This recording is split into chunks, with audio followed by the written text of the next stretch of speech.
다 함께 디모데 후서 말씀 한 절 보도록 하겠습니다.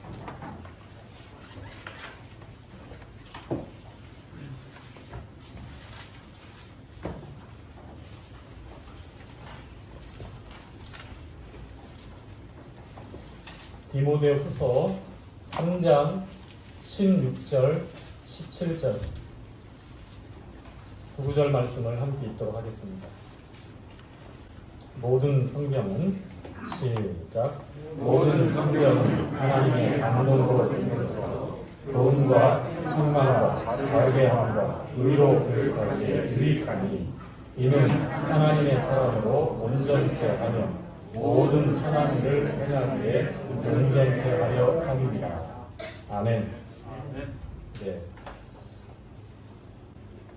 모든 성경은 하나님의 감동으로 기록되었다라고 증거하고 있습니다.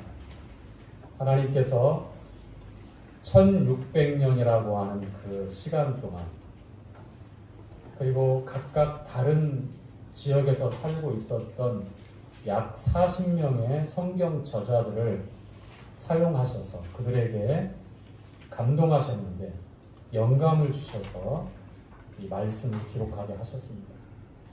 그들의 배경들이 다 다르죠. 그렇죠? 다양합니다만 한 가지 일관적인 것은 히스토리, 역사를 히스토리라고 그러죠. 나누면 그의 이야기, his story. 그분이 누구죠? 하나님의 아들 우리 주 예수 그리스도죠. 우리 주님에 관한 이야기가 역사이고 또 그 기록이 이 성경 말씀입니다. 모든 성경. 사도 바울이 디모데 후서를 기록할 때는 이제 순교를 앞두고 있는 차디찬 로마 감옥 안에서 기록했죠. 구약의 모든 성경들, 그리고 사도들을 통해서, 그리고 누가와 같은 그러한 생생한 복음의 증인들을 통해서 그 외에 수많은 저자들이 있었는데요. 그 시대에까지 기록되었고 기록되어지고 있고 기록되어진, 그리고 오늘날 우리 손에 들려진 창세기부터 요한계시록까지의 이 66권의 이 모든 성경은 하나님의 감동으로 기록되었다라고 이렇게 성경을 증거합니다. 시간, 공간을 초월해서 1600년이라고 하는 많은 시간 안에 40명의 저자들을 통해서 공통적으로 우리 주 예수 그리스도에 관한 그러한 기록이 바로 이 성경 기록입니다. 일반적으로 구약은 오실 예수 그리스도를 증거했고, 신약은 이 땅에 오신 예수 그리스도와 다시 오실 예수 그리스도를 증거하고 있는 내용입니다. 자, 계속 읽어가죠. 제가 한 구절 읽어가면서 설명을 드리겠습니다. 하나님의 감동으로 된 것으로 교훈과, 단순히 레슨, 티칭, 그런 배우고 가르치는 그런 내용이 아니라 정확한 의미는 닥트린입니다. 어떤 의미입니까? 교리라고 하는 거예요. 교리. 자, 교리와 책망, 바르게 함과 의로 교육하기에 유익하니. 자, 교리, 책망, 바르게 함, 의로 교육함. 바로 순서적으로 전개되어져 있는 그러한 말씀의 내용입니다. 이 말씀이 기록되어졌고 우리 손에 들려져 있는 이 거룩한 하나님의 말씀은 이렇게 계속해서 증거합니다. 이는 17절에 하나님의 사람으로 성도를 가리키고요, 그리스도인이라 일컬어지는 하나님의 사람들을 가리키고 있습니다. 하나님의 사람으로 온전케 하며, 자, 완전하게 한다고 말씀합니다. 무엇이요? 말씀이. 하나님의 감동으로, 하나님의 영감으로 기록되어진 모든 성경이 하나님의 사람으로 완전케 한다라고 말씀을 합니다. 또 모든 선한 일을 행하기에, 자, 하나님께서 목적하신 하나님의 사람들의 삶입니다. 모든 선한 일을 행하기에 온전케 하려 함이니라.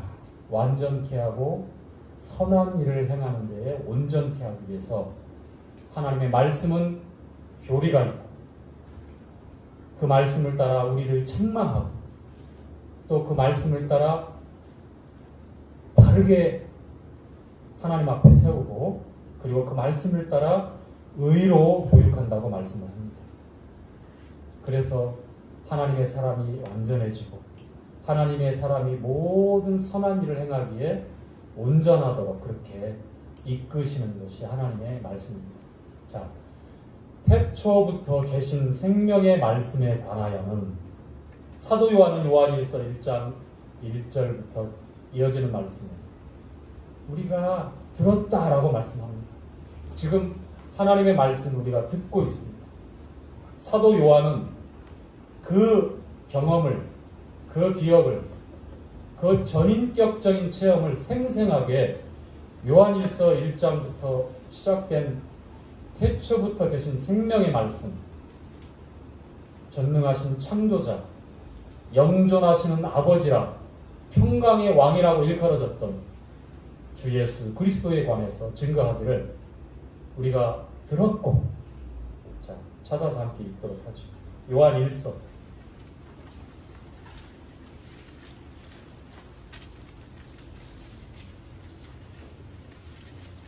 읽는 자, 듣는 자, 지키는 자가 복이 있다라고 그렇게 성경이 증거하고 있습니다.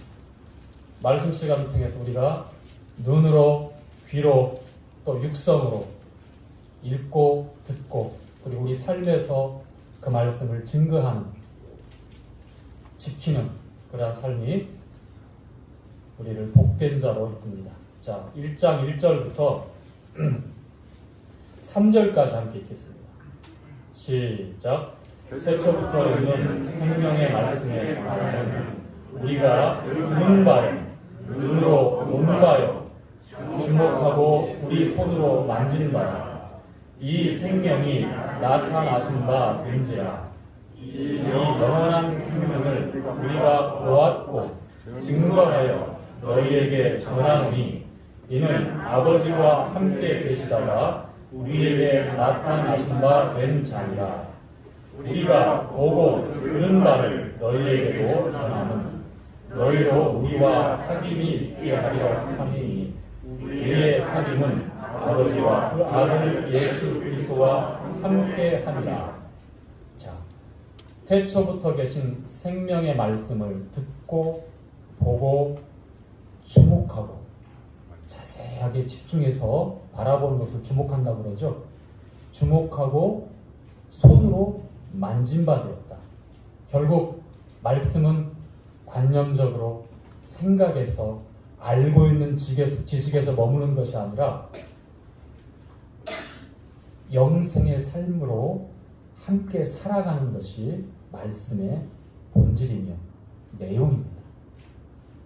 말씀을 가리켜서 하나님이다라고 성경은 증거합니다. 하나님은 생명이시다. 하나님은 생명이시다. 영생의 하나님이라고 또 증거합니다. 태초에 말씀이 계시니라. 이 말씀이 하나님과 함께 계셨으니 이 말씀이 곧 하나님이시다라고 성경이 증거하고 있습니다. 태초부터 영원한 시간 전부터 우리가 알 수 없는 그런 때부터 말씀이신, 생명의 말씀이신 우리 주님이 아버지와 함께 계셨다라고 성경은 이렇게 분명하게 증거하고 있습니다. 자, 오늘 모든 성경, 모든 말씀은 하나님의 영감, 하나님의 감동으로 기록되었다고 말씀을 하며 그 말씀에 대해서 우리가 전인격적으로 사도 요한처럼 듣고 보고 주목하고 손으로 만진 바 되었다고 증거하는 것처럼 이 말씀이 우리 삶의 삶으로, 영생으로 그렇게 살아가야 하는 것이 말씀에 대한 올바른 분별과 적용과 그리고 우리가 말씀을 지킨다라고 이렇게 증거할 수 있는 것입니다. 자, 이 닥트린이라고 하는 닥트린, 이 교리라고 하는 것은 어감상 우리가 보면 상대적으로 약간 좀 불편할 수가 있습니다. 굉장히 딱딱하고 좀 차갑게 좀 전달될 수 있지만, 그러나 말씀은 우리에게 분명한 교리를 전해주고 있습니다.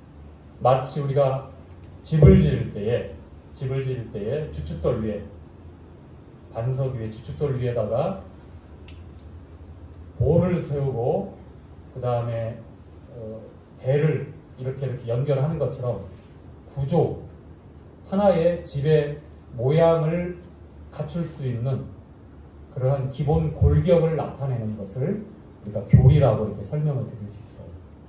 이해 가시죠?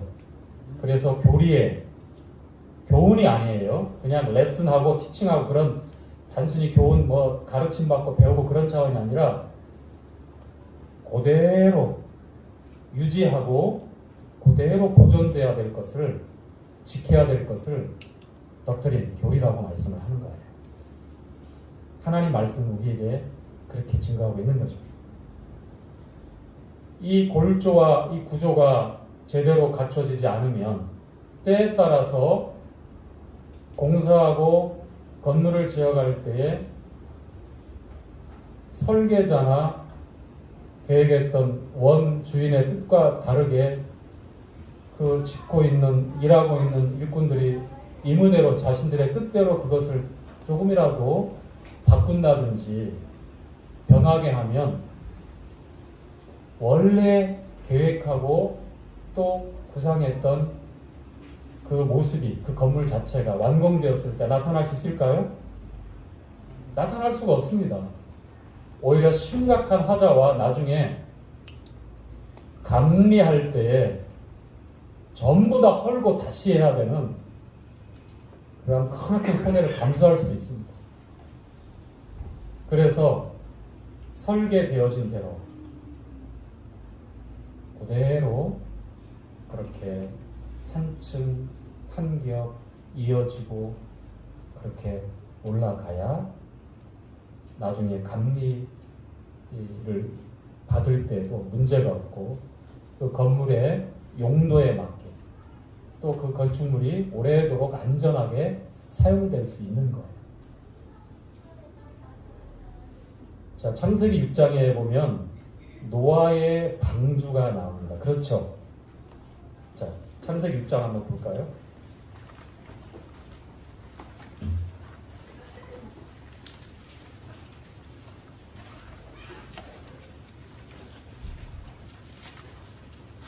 (6장) 13절 하나님께서 인생의 마음, 인생이 악이, 인생의 죄가 어리석고 항상 그 계획이 악할 뿐이시고 세상에 관영한 죄와 하나님의 창조 질서까지 문란해지고 있는 그런 악한 일들이 서슴지 않고 일어나는, 그래서 더 이상 기대할 수 없는 이 땅의 죄를 쓸어버리기 위해서 노아에게 그 피할 길을 이렇게 말씀을 하고 있죠. 무엇을 지으라고 말씀합니까? 방주죠. 자, 한번 읽어가 보죠. 13절부터 22절까지의 내용이네요. 자, 홀수절 형제님, 짝수절 자매님, 마지막 절 다 함께 그렇게 읽어가도록 하겠습니다. 자, 홀수절부터 하나님 시작. 하나님이 노아에게 이르시되 모든 혈육 있는 자의 허물을 땅에 가득하고 그 흔한 입에 앞에 이르렀으니 내가 그를 땅과 가운데 멸하리라.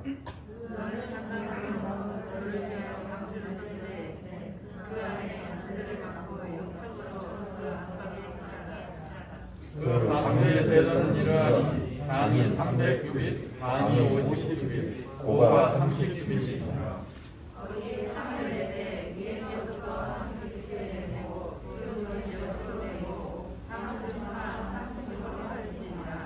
내가 홍수를 땅에 일으켜 모든 생명의 기시 있는 육체를 천하에서 멸절하리니 땅에 있는 자가 다 죽으리라.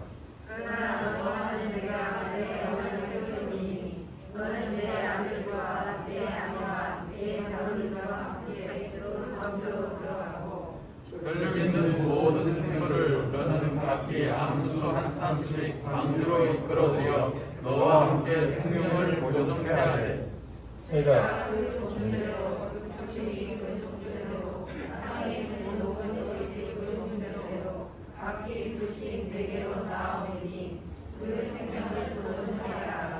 너는 먹을 모든 식물을 내게로 가져다가 저축하라. 이것이 너와 그들의 식물이 되리라. 다 함께요. 노아가 노아가 그와 셋이 하나님이 자기에게 명하신 대로 다 준행하였더라.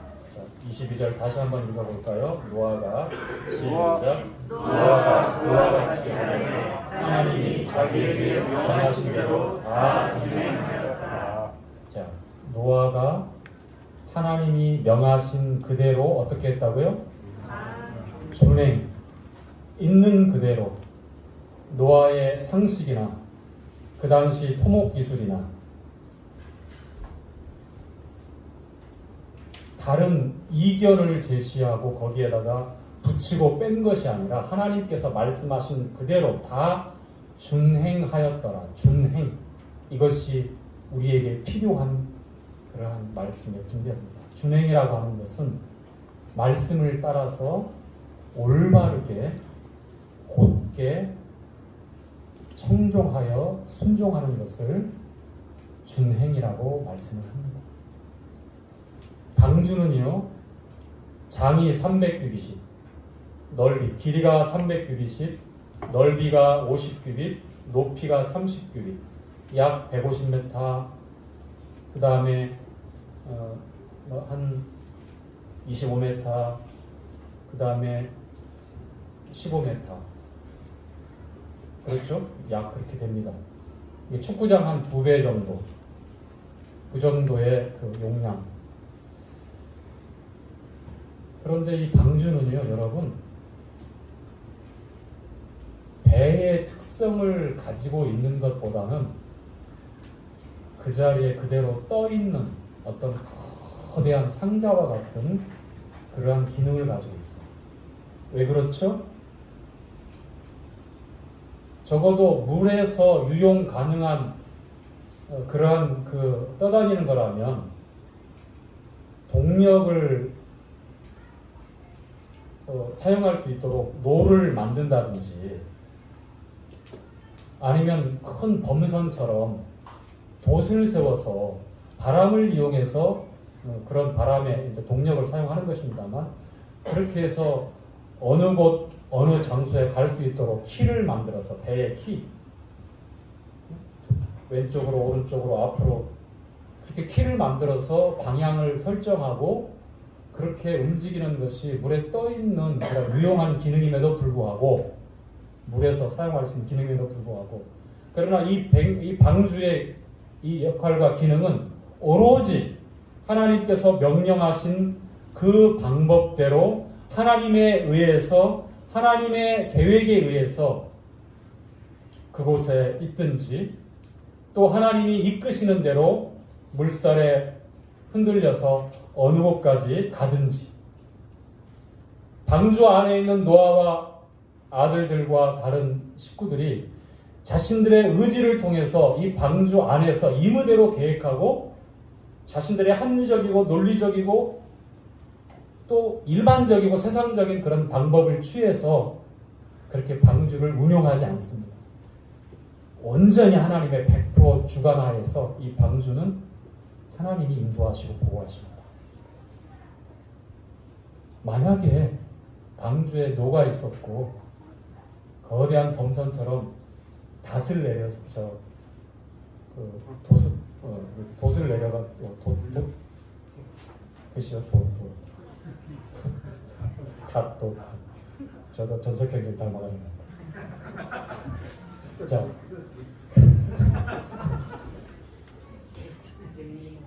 밖에서 들려오는 소란하고 요란한 상황에 대처하기 위해서 안절부절하면서 그렇게 지혜를 모아가지고 방향을 만들고 배의 키를 조절하면서 그러한 기능이 있는 배였다면 하나님의 목적에 이를 수도 없었고 돌이킬 수 없는 아주 커다란 종이 또 계속해서 또 하나님의 창조 질서를 따라서 생육하고 번성해야 될 그 중차대한 그 일들이 큰 위협에 처할 수 있는 그런 상황도 맞닥뜨릴 수 있을 것입니다.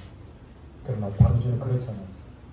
노아는 그리고 함께 방주를 짓는 이 아들들, 노아에게 속해 있던 모든 권속들은 하나님이 말씀하신 그대로 다 그대로 준행하였다. 자, 이스라엘 백성들이요, 출애굽을 해서 광야 40년 동안 생활할 때 이스라엘 백성들이 가고 싶다고 이날 야 텐트 걷어, 야 양들 다 몰고 와 해서 출발했습니까? 야 우리가 저쪽 가자, 저기 괜찮은 것 같아, 오늘은 여기에 머무르자, 그래 얘 풀러, 그렇게 야영을 하고 결정을 했습니까? 어떻게 했죠?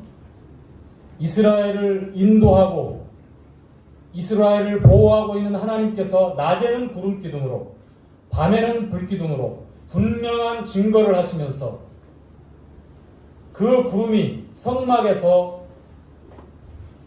일어나서 움직이기 전까지는 이스라엘 백성들이 그 자리에서, 그 광야의 그 자리에서 일주일이 되었던, 한 달이 되었던, 심지어 1년, 2년이 되었던 그 자리에서 계속 머물러 있어야만 했습니다. 며칠간 그 자리에 머물러 있는데 너무 좋은 거예요. 물도 풍부하고 목축하는데 어려움이 없는 것 같아요. 가족들도 굉장히 괜찮다라고 12지파의 모든 그러한 구성원들이 불평불만이 사그라들고 그렇게 호호하하 하면서 즐겁게 지내는 것 같아요. 그런데 불과 며칠 지나나 그 다음날 구름이 성막에서 일어나면서 우리가 이동해야 될 것을 하나님께서 말씀하십니다. 그 이상적인 것처럼 좋은 환경이라 할지라도 하나님께서 이동할 것을 말씀하실 때는 망설임 없이 텐트를 다 개고 또 성직을 세습하는 이 레위 지파를 중심으로 해서 이 성막을 다 정리하고 다시 또 노마드, 유목민의 그 삶이잖아요. 그렇게 가는 거예요. 주님이 이끄십니다. 시편 23편에 여호와는 나의 목자시니 내게 부족함이 없으리로다. 그가 나를 푸른 초장에 누이시며 쉴만한 물가로 인도하십니다. 거기까지만 보면 너무 참 즐겁죠. 화목하고 화기애애한 것 같죠. 그러나 내가 사망의 음침한 골짜기를 지날지라도 내가 해를 두려워하지 않을 것은 주께서 나와 함께 하시고 주의 지팡이와 막대기가 어떻게 한다? 나를 안위하시나이다. 정반대, 원하지 않는 정반대의 환경과 상황이 있다 할지라도 주님이 이끄신다면 아멘하고 그렇게 가는 것입니다. 손익을 저울질하고 나한테 이롭기 때문에 항상 취사 선택을 하고 내 중심적으로 그렇게 선택하고 가는 것이 성도의 삶이 아니라고 하는 거예요.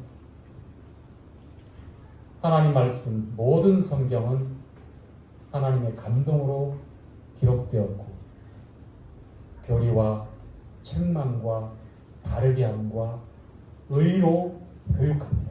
이는 하나님의 사람으로 완전케 하셔서 모든 선한 일에 온전하도록 그렇게 이끄십니다. 그 삶에 있어서는 내 안위가 그리고 내가 기대하고 내가 바라는 그러한 모임 생활은 더더군다나 아닐 겁니다. 이럴 때는 이렇게 모임 생활하고 저럴 때는 저렇게 모임 생활하고 이것은 역시 우리에게 참으로 말씀의 이끌림을 받는 그러한 삶이라고 그렇게 이야기할 수 없을 것입니다. 출애굽기 한 장을 보죠. 25장에 보면 이런 내용이 있습니다.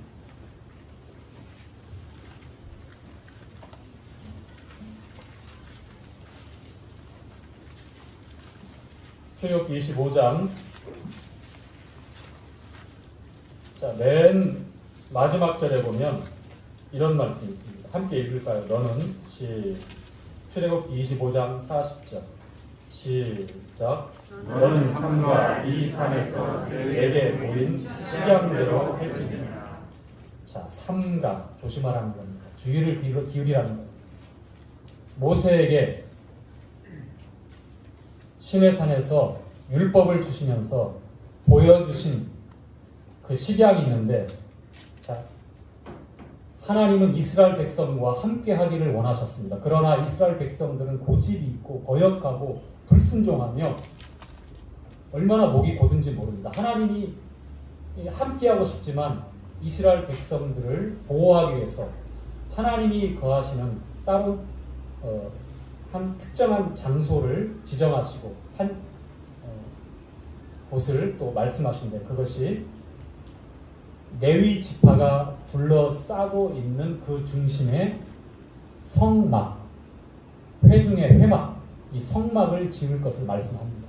모세에게 그 식양대로 성막은 어떤 재료로, 어떤 모양으로, 어떻게, 어떤 치수로, 어떤 재료로 어떻게 만들어야 될지 아주 구체적으로 다 말씀해 주셨습니다.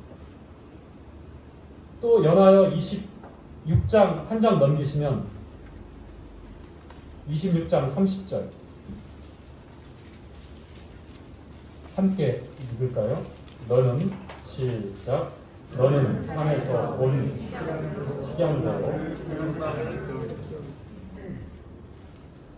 산에서 본 그 식양대로, 오래도록 유목민들이기 때문에 또 애굽 땅에서 400년 동안 그들이 노예 생활을 하면서 익혀온 애굽의 그런 학문들이나 기술들이나 그런 재능들이 있겠지만, 모세를 통해서 하나님께서는 삼가 산에서 본 식양대로 성막을 지을 것을 주님은 계속 모세에게 강조하면서 말씀을 하고 계십니다. 그 양식대로, 패턴, 그 양식, 모세가 생각해낸 지혜로운 방법이 아닙니다. 사실 모세는 성막을 짓는 데 기능적인 어떤 역할을 하는 사람이 아니에요. 전해주는 사람이었어요. 그리고 구체적으로 그 기능을 가지고 있는 장인들이 등장하는데요.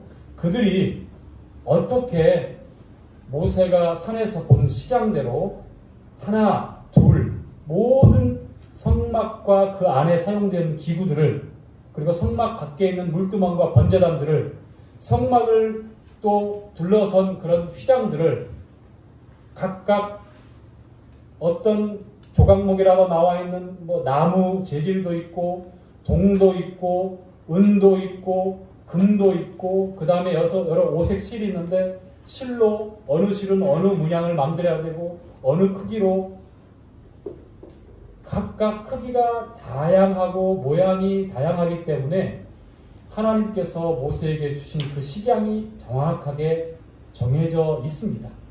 그리고 그 기능적인 역할을 하기 위해서 유다지파의 브살렐, 또 단지파의 오홀리압이라고 하는 대표적인 두 장인들에게 하나님께서 그 일들을 모세를 통해서 맡겨요.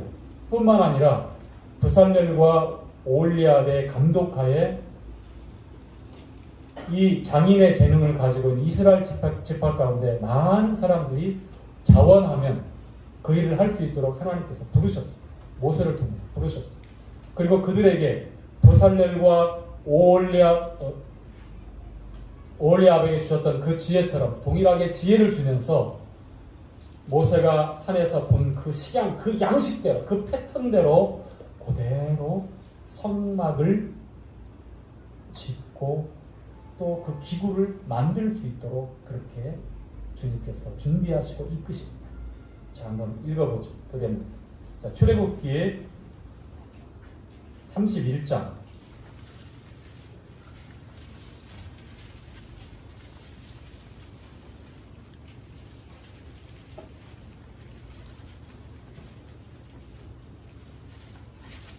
자, 31장 1절부터 11절까지. 자, 홀수절 형제님 짝수절 자매는 마지막 절을 다 함께 홀수절부터 여호와께서 시작. 여호와께서 모세에게 이렇게 가라사대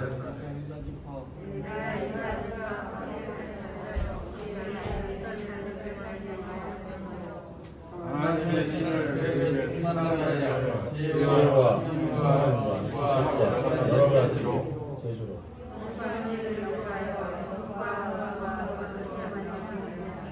오소를 깎아 물린 나무를 새겨서 여러 가지 일을 하게 하고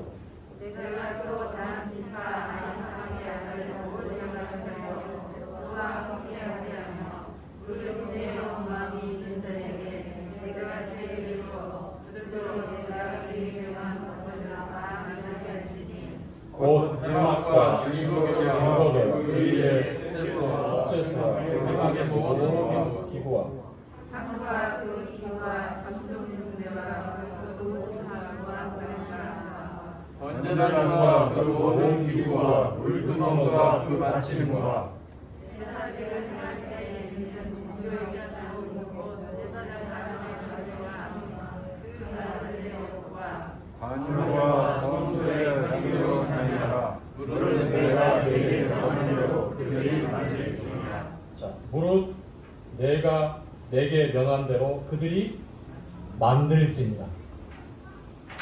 내가 네게 명한 대로 산에서 보인 식양대로 오홀리압, 브살렐 그리고 그의 감독하에 지혜로운 많은 장인들이 이 하나님이 거하시는 이 집, 이 성막을 짓게 하셨고 그 안에 성소와 지성소가 나눠지는데 이 증거계, 법계라고 하는 증거계와 속죄소, 또 향단, 떡상, 등잔대, 물두멍, 사용하는 모든 번제단을 사용하는 집게, 불똥 그릇까지, 제사장의 의복까지, 보석을 깎고 나무를 깎고 물려서 만드는 모든 내용에 정확한 치수와 또 어떤 재료를 사용할 것이며 어떻게 만들어라. 내가 내게 명한 대로 그들이 만들지니라. 자, 제가 이렇게 두 차례, 세 차례 강조하고 있는 이유가 바로 우리가 읽었던 모든 성경은 하나님의 감동으로 기록된 것으로 교리, 책망, 바르게 함과 의로 교육하기 위해서입니다. 포스트 모더니즘이라고 하는 지금 시대에 그러한 교육과 끊임없이 쏟아내는 그러한 철학, 그러한 생각을 가진 영상 매체들, 또 그렇게 생각해져 가는 세대에서 우리도 그러한 생각을 하게 되고 그러한 가치와 판단을 하게 됩니다. 절대적인 진리는 없다. 상대적일 뿐이며 너도 옳고 나도 옳고 우리 다 옳다. 다원주의가 득세하면서 하나님의 말씀의 절대적인 진리라고 하는 이 내용이 회방받고 교회 안으로도 위협하는 이러한 가르침들이 하나 둘 들어오고 있는 때입니다. 골조와 같은 이 교리가 하나 둘 타협이 되어지고 행여 무너지기 시작하면 걷잡을 수 없습니다. 우리 신앙생활에 선택하고 분별하고 실행할 때에 우리 기준 하나는 말씀입니다. 말씀이 내게 뭐라고 말씀하는지. 사도 요한은 생명의 말씀에 관하여 우리가 듣고 보고 주목하고 손으로 만진바 되었다고 말합니다. 우리의 상황과 형편에 따라서 취사 선택을 하는 것을 가리켜서 그렇게 증거하지 않아요. 설령 내게 불리하고 손해가 간다 할지라도 하나님이 말씀하신 그 말씀이라면 그대로 아멘하고 순종하는 겁니다. 이것이 하나님의 사람으로 완전케 하고 모든 선한 일을 행하기에 온전케 하시고자 하는 하나님의 계획이고 우리를 향하신 인도하십니다. 자, 요한복음 5장 39절에 이런 말씀이 있습니다. 너희가 성경에서 영생을 얻는 줄 알고 상고하거니와 이 성경이 나에 대해서 증거하는구나. 벌써 다 찾았습니까? 네, 한번 크게 한번 읽읍시다. 요한복음 5장 39절.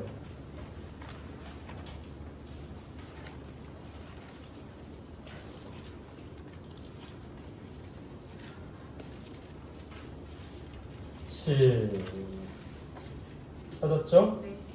너희가 시작. 너희가 성경에서 영생을 얻는 줄 생각하고 성경을 상고하거니와 이 성경이 곧 내게 대하여 증거하는 것이다. 그렇습니다. 예수 그리스도를 증거하고 있습니다. 우리가 말씀에 순종한다고 하는 것은 예수 그리스도를 증거하고 있는 말씀을 따라서 산다라고 하는 아주 강력한 간증이에요.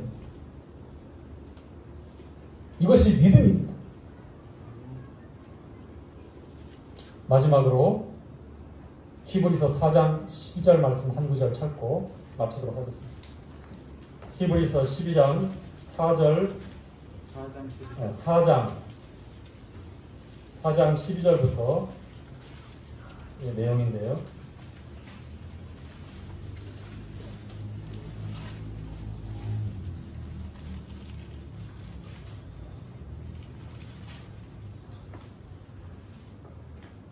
찾았죠? 자, 하나님의 말씀은 13절까지 시작. 하나님의 말씀은 살았고 능동력이 있어 좌우의 어떤 것보다도 예리하며 혼과 영과 이 관절과 골수를 찔러 쪼개기까지 하며 또 마음의 생각과 뜻을 감찰하니 지으신 것이 하나라도 그 앞에 나타나지 않음이 없고 오직 만물이 우리를 상당하신 자의 눈 앞에 벌거벗은 것 같이 드러나니라.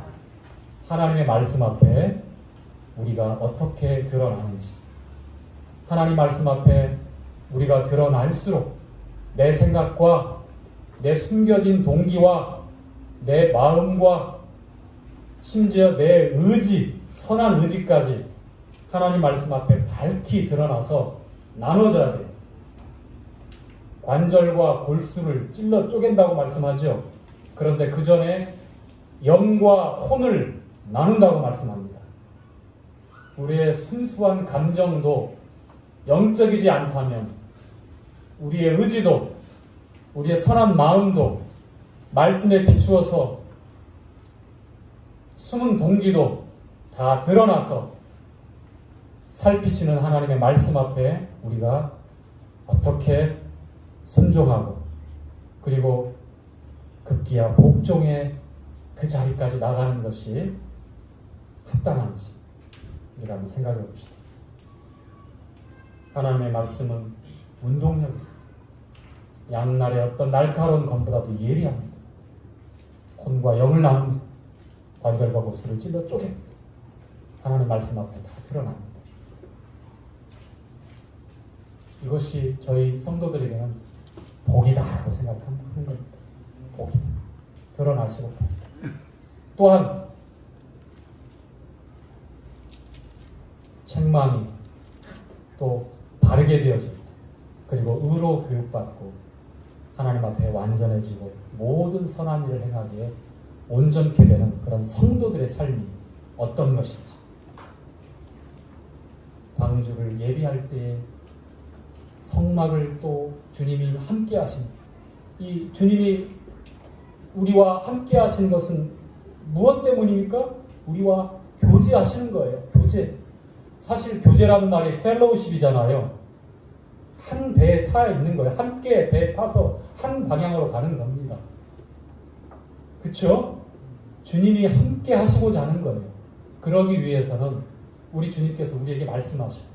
너희들의 의지와 기대와 바램과 주변 상황과 이 시대의 풍조와 좋은 합리적인 세상의 가치를 따라서 취사 선택을 하는 것이 아니라 너에게 지금 하고 있는 내가 너희들에게 전해주고 이 하나님의 말씀이 우리에게 지금 들려져 있잖아요. 모든 성경 모든 성경 기록이 우리 주님을 증거하고 있어. 우리 주님을 증거하고 있어. 진리가 무엇입니까? 진리가 너희를 자유케 하신다고 그렇게 말씀했는데, 시대나 환경과 내 여건에 따라서 왔다 갔다 하고 변하면 그것이 진리입니까? 진리는 변하지 않아요. 다만 우리가 변하고 조석으로 손익을 저울질하고 우리가 연약하니까 진리를 자꾸만 내 입장에 맞춰가려고 하는 거예요. 아닙니다. 내가 복종하고 그 앞에 엎드려서 진리 앞에 맞춰가야 합니다. 나를 부인한다고 하는 것이 그것입니다. 우리 주님께서는 아버지의 말씀이 진리니이다 라고 우리에게 그렇게 증거하고 있습니다. 태초부터 계셨던 생명의 말씀을 우리가 듣고 또 보고 주목하고 손으로 만진바되, 그래서 우리의 사귐은 영생하시는 하나님, 참 하나님과 그의 보내신 자 예수 그리스도를 아는 이 영생의 삶이라고 하는 것, 주님과의 사귐 교제라고 하는 것. 교회는 바로 그러한 주님과의 친밀한 사귐이 있는 하나님의 집입니다. 하나님의 식양대로 하나님이 말씀하신 그대로 준행하는 것이 교회 안에서 교회를 중심으로 하는 성도의 삶이라고 말씀을 드리겠습니다. 마치겠습니다.